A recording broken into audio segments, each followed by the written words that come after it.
Si vous envisagez d'ouvrir votre propre entreprise, il y a quelques éléments à prendre en compte avant de demander à votre agent immobilier de vous montrer des biens immobiliers commerciaux.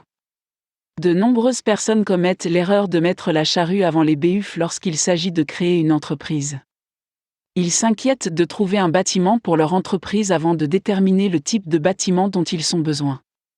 Il est important de réaliser que vous devez savoir ce que vous recherchez avant de commencer à chercher des bâtiments à louer.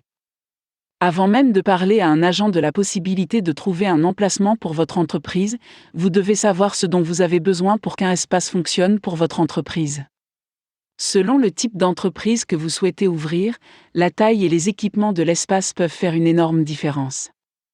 Si vous ouvrez un magasin de vêtements, vous devez vous assurer qu'il y a de la place pour des cabines d'essayage ou que des cabines d'essayage sont déjà intégrées. Si vous voulez ouvrir un restaurant, vous aurez besoin d'une cuisine. Si vous voulez ouvrir un salon de coiffure, vous devez être sûr que l'espace que vous choisissez pourra supporter l'afflux d'électricité qui se produira lorsque plusieurs artistes se coifferont en même temps.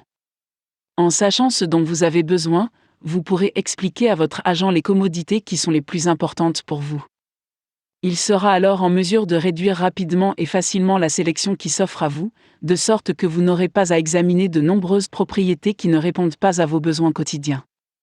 Vous devez tenir compte de l'emplacement du bien immobilier commercial que vous envisagez.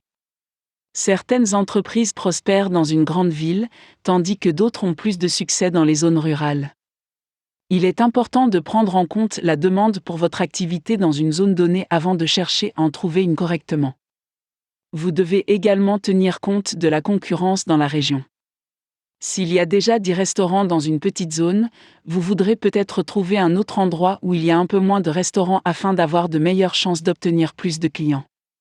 La dernière chose que vous devez prendre en compte est le prix de l'emplacement de l'immobilier commercial.